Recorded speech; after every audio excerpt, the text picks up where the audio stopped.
I absolutely love this album. I played it on the show. I love the story, so I'm looking forward to getting into it. So thank you for taking a minute out. Thank you so much. It's been doing very well with radio play and and getting great reviews. I Yeah, can't buy any gigs, but right, right.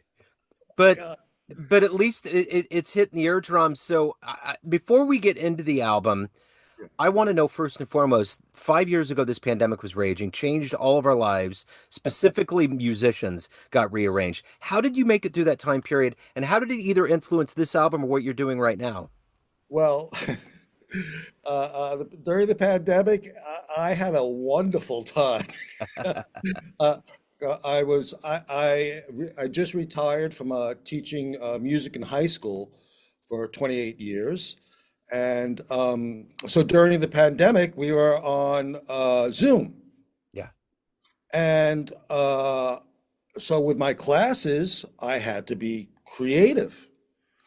So especially with my orchestra class, I would send them music and and to a click, and everybody had to play their parts, and then I would put them all together and make videos for them. I learned how to do that. I learned how to do a lot of things, uh, and to be creative. And yeah,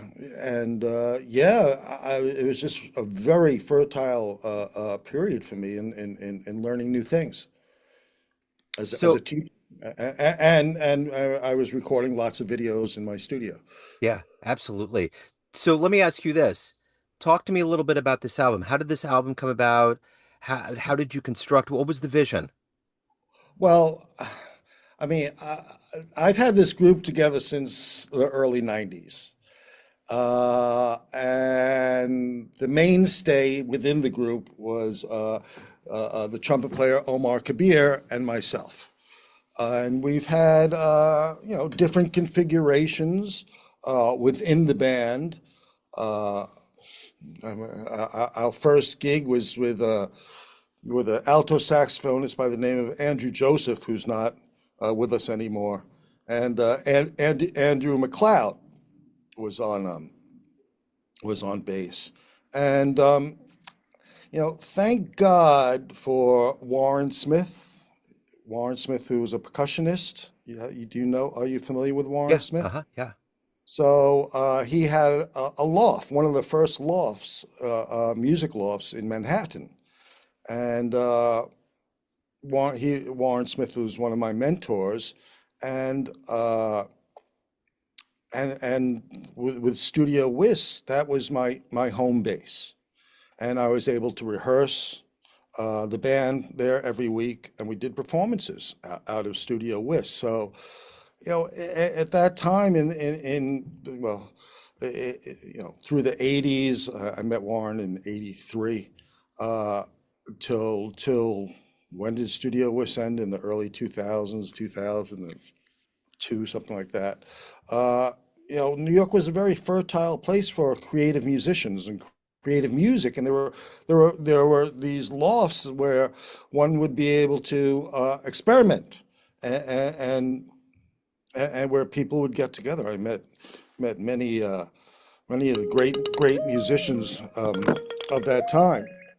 And so that allowed me to really put this group together into rehearsing every week. And I remember uh, I was with Charlie Persip, who was my first drum teacher, who was a great friend of mine and mentor. We were at the Village Gate, and we were speaking with Mickey Tucker, the pianist. And Charlie introduced me, and Mickey Tucker was like, "Man, I could use someone who writes music." And it's like, and I never thought about composing, and so that clicked in my head about composing. Yeah. And I always had music in my head, but I never put it down on paper, and I was like, "Oh, let me give this thing a try." And Yeah. I started writing music, and I have lots lots of music. We recorded our first album Spirits Awake in 2003. That was with Omar, Abraham Burton, and Jaribu Shahid. That was a that was we had that group of the Freedom Art Quartet for quite a number of years, maybe 5 years, and Jaribu was with me for quite a long time until he moved back to Detroit, and um, and then Omar had moved to Munich, so we did some recordings in Munich, but it was time, I have so many, I have so much music, so many compositions. I'm like, let's do this.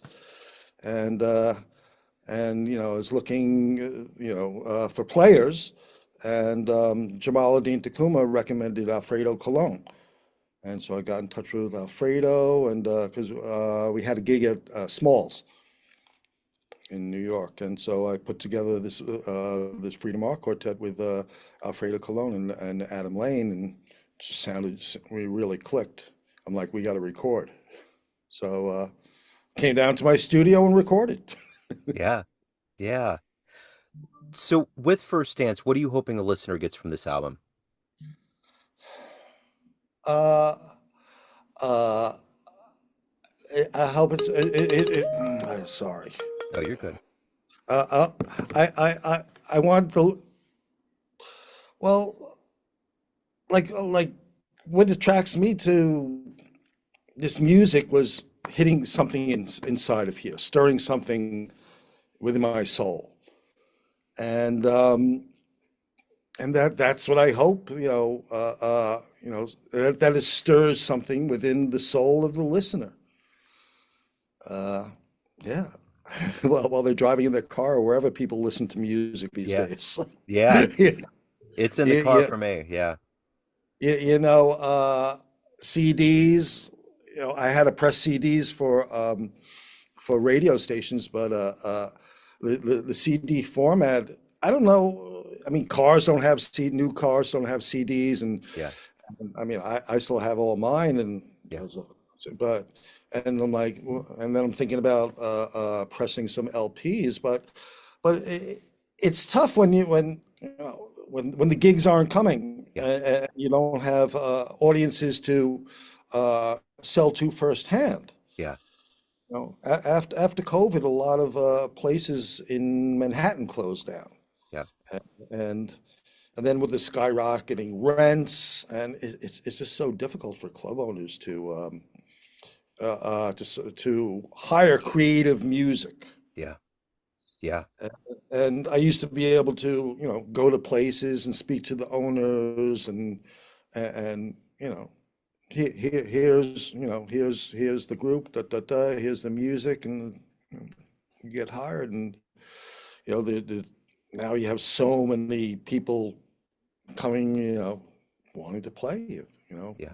So got to figure things out. Yeah. I remember interviewing Spike Wilner during the pandemic. It was in June of 2020, and just feeling just kind of that just the strain of keeping up with all of it because it was so difficult, to keep a club open and just keep everything afloat. So, um yeah, it was a tough time. So, let me ask you this. How did this journey into drums and composing and ultimately jazz, how did all of this begin for you and take hold and become your career? Well, yeah, I always grew up surrounded with music from my parents. My mother always listened to classical music, and my dad was into big bands, Frank Sinatra, Count Basie, and Stan Kenton. So, I was always surrounded with music, and I always had music in my head. I always heard sounds of the birds and cars, and there was always music in my head. Uh, and then of course during junior high and high school, we were in rock. I was in a rock band, and I was making more money then than I'm doing gigs than you get now. Uh, but we have a college radio station, WKCR, out of Columbia University, and which is one wonderful radio station. And one time I tuned in and heard this music, and it just blew me away. I was like, "What the hell is this?" And it was Max Roach, Clifford Brown, Wow. and I was like, "Wow, that's a whole different language of drums." Yeah. So, so I'm like, I need to seek out a drum teacher. You're playing rock and all that, and was fine. But it was like I want to explore this different this language of the drums that that that just grabbed me. And so I started getting into the music and going into clubs. And the first club I went to was at the Blue Note to hear Art Blakey. And, yeah, and growing up in the 70s, went to all the concerts at Madison Square Garden, seeing Led Zeppelin and Pink Floyd and The Who and this. The music's wonderful, but you're so far removed from the musicians. Yeah. You're just, sitting in whatever nosebleeds. But here I am seeing Art Blakey, and I'm 6 feet away from him, and it was just so powerful and and just stirring. And then when the set was over, he comes over and sits at my table. I think the girl or the friends who we were with were at the same table, and I buy him a drink and start talking. I'm like, wow, these people are real. Yeah. You could actually talk to them, and it was just an eye opener, and just going to clubs. And so one time I went to hear Philly Joe Jones. And I asked him if he gave lessons. And he said, well, sure, if you want to come to Philadelphia, I'd be happy to give you lessons. But here's a number of my friend in New York, and give him a call and see what's up. So I look at the paper, Charlie Persip, never heard of him. But I gave him a call, and he said, sure. He wrote down the address. He said, I'll see you then. And and he was giving lessons at a Studio Whis, which was Warren Smith's studio. And that was the beginning of my new life. Yeah. So, what did you try to teach the kids as a teacher that you learned throughout all of these years of being taught by Charlie, being on the bandstand with big shots and luminaries and veterans? What did you try to impart on those young minds? Well, so I started teaching in 96. Now, the reason why I went into teaching, Warren Smith and I, we used to do children's workshops at Studio Whis on Saturday mornings. And and Warren was like, "Look, Lloyd, you're a real natural teacher, and and you know I know what you're doing, and look at me." He's like, and all I've done, and playing with Motown, and Warren Smith's discography is just amazing. And he's like, but if you have hopes of maybe owning a home one day and having a family, it's going to be very difficult uh, doing that with the music that you're doing, creative music. And he said Warren was a professor out at SUNY Old Westbury. So he was like, look, go back to school, go back to SUNY Old Westbury, get your bachelor's, then go to Queens College, get your master's, and by the time in education, and by the time you're ready to graduate, I'll be ready to retire, and you'll take over my job teaching at the university. So he laid my life out for me. Yeah. Um, the only problem was when that happened, I graduated and he's ready to retire. A new president came into the university and shut down the music program. Wow. Wow. And this was the first African American studies music programs in this country, put together by Makonda Ken McIntyre, and there were wonderful teachers there. Yeah. So I was like, okay, what do I do now? So luckily, I was interviewed and hired to work at Francis Lewis High School, which is one of the better schools in the New York City school system in Queens. And I had great mentors there. And I was running the program of concert band and string orchestra and marching band. I never taught before, and I was just thrown into all this. But through learning improvisation, through the masters, that's how I taught, through improvisation. Yeah. And so it was one step at a time. And eventually I'd bring my own tunes into class and have the kids work on improvisation and and just learning how to express their feelings within music, which Yeah. is which is not easy, but kids who play instruments, uh, their brains work differently, and they're more communicative than or kids who are in the arts, artists. Their brains work differently than others, Yeah. and yeah, and and then after COVID and with all these iPhones, with all these kids having the phones, it was just, I was the de-evolution of how kids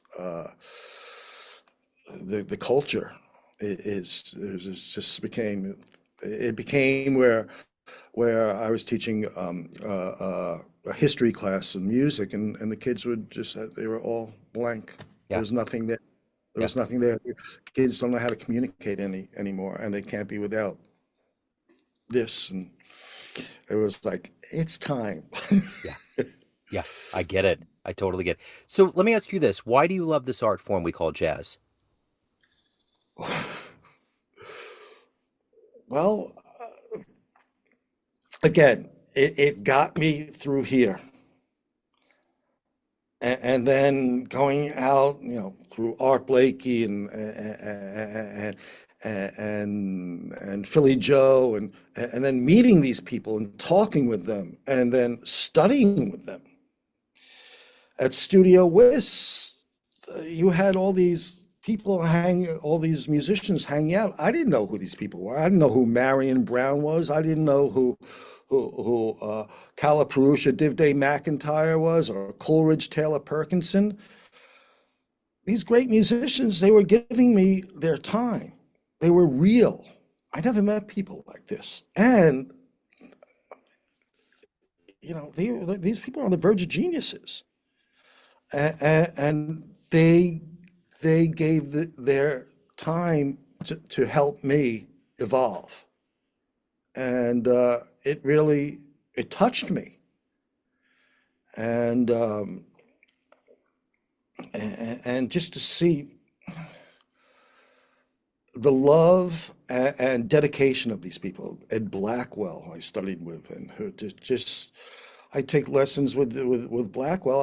I'd be high for a week. Yeah. Just going back and studying and going back and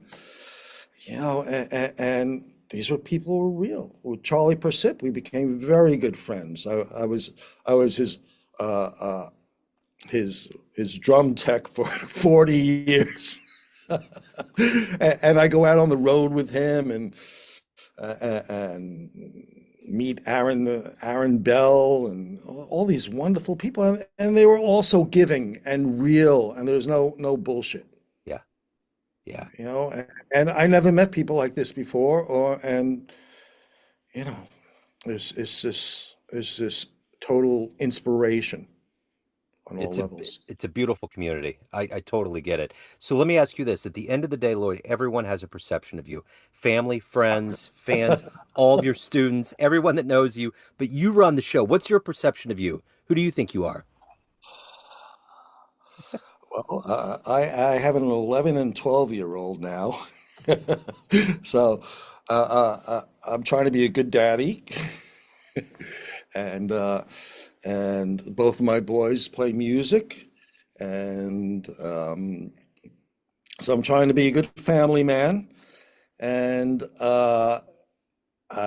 my retirement party,